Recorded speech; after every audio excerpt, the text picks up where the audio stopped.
What does success in the music business actually look like? I think it's one of the most important questions that you can ask yourself as an artist, and I think it's going to be different for everyone out there. Like, no two artists' definition of success is going to look exactly the same. But I thought I would talk about what my definition of success in the music industry is and sort of walk you through all the reasons why I do what I do, so you can get an understanding of how I structure my business, how I release my music the way I do, and just get a broad overview of what drives me. So I think it's really important to actually sit down and figure out what it is exactly that you want from music, or like what you want to do, because that's really going to shape the direction that you take. For example, if you just want to release your own music and be the artist, that's one pathway that you can go down. If you want to write music for other artists and try to write hits for, the biggest pop artists in the world, that's going to take you in a different direction. If you want to do music for advertising, that's another pathway. So I think when you are starting out and while you're figuring out what it is that you want to do, it's good to try a few different things so that you can see what you like. But once you figure out exactly what it is that you want to do, I think it's really important to write that down and to start making some goals so that you can get yourself to that final destination. Because without the goals and without the direction, you may end up in a completely different place to what you anticipated at the start. So I'm going to show you another excerpt from my book. It's called The Independent Artist's Playbook, and it's all about what does being a success mean to you. And so the best definition that I've ever heard for success, which I've written down here in the book: success is the progressive realization of a worthy ideal. And what that means essentially is that as long as you're working towards some predefined goal, then you're a success. It doesn't actually matter if you get there or not, but if you're working towards it, you most likely eventually will. And as long as you're working towards it and moving in that direction, you're a success. So it doesn't matter what the goal is as long as you're headed there. And for me and my music career, this is what success looks like: freedom and creative control. So I want the freedom to make the music that I love and to be in control of my own time. I don't want to be making music that I don't care about, making music that I'm not passionate about. I want to be doing the music that I love, music that I wake up every day and am excited to make, because that's when I think I produce my best work, is when I'm excited about what I'm doing. I'm making the best music that I can, and I think you can feel that when you hear a song by someone who really cares about what they do. You can hear that. And it's just the little things, like when you love something, you're going to spend that little bit extra time perfecting the sound of the bass or getting the arrangement right and making all the sounds interesting. So I really think you can go further when you're passionate about what it is that you do. And this is also the reason why I've decided to go independent, because when you work with a record label, often what will happen is, especially if a record label is known for a particular sound, they're going to want to try and sort of sculpt your sound a little bit so that it fits into what they're doing, which makes a lot of sense. But for me,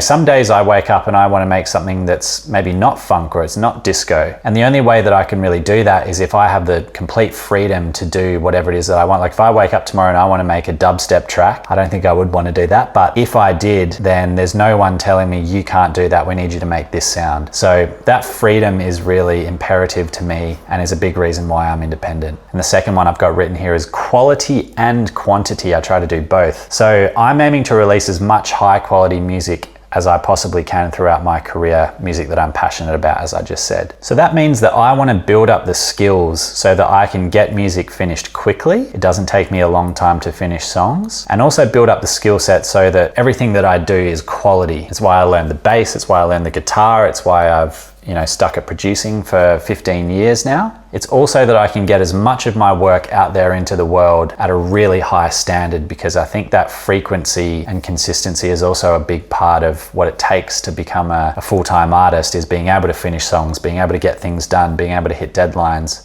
This all starts with you building the skills to be able to finish music quickly and to be able to produce stuff at a high level. And that takes time. Like if you watch one of my earlier videos, I talk about how I had this 5-year period where I did nothing except learn how to produce music, how to play instruments. I needed to spend that time building up the skill set so that I had the ability to get songs done quickly and to come up with musical ideas quickly. And I sort of likened that period to a university degree. When you're going to get a normal job like an accountant or maybe an engineer or something like this, you go to uni for 5 to 6 years. I think it's unrealistic to think that you're going to be able to do the same unless you have that learning period in music as well. So you need to build skills as a producer. You need to learn how to, maybe play an instrument. You don't need to, but it's really useful. And you need to learn those things so that when you get put out there in the industry, or when you go out there into the industry, you have the ability to get things done fast. And then we've got financial freedom. And this is something that I think really helps me, particularly with my art, not having any financial or emotional stress. It actually assists the art being financially comfortable as well. And I'll explain why. I think a lot of the worst decisions that you can make come from desperation. And over the years, I found when I didn't have much money, or, you know, I was in a situation where I needed money and I needed to do something just to pay my rent and to get my bills paid, it would force me to do things that maybe I didn't really want to do. Like maybe I would have to make a sample pack in a different genre that perhaps I wasn't really that into, or I'd have to do a remix that I didn't really like the original song that much. And so when you have your finances under control, it gives you leverage and it allows you to say no to things that you don't really want to do. So this is also quite high up there in terms of my goals as an artist, is that I want to have some money so that I'm able to make decisions that are based out of things that I love rather than things that I have to do because I need to get some money in my bank account. And then last on the list is opportunity. And I've written here, I want to create opportunities through music that lead to an exciting and fulfilling life. And that's something I've maintained since day one. You know, I want to do things that excite me. I want to put myself out there in the world so that opportunities can come to me rather than me always having to find them myself. And this is a big part of the reason why, you know, I'm posting on social media, I'm putting content on YouTube, putting myself out there into the universe so that opportunities can come to me rather than, you know, me having to find everything. So these are sort of my core foundational goals as an artist.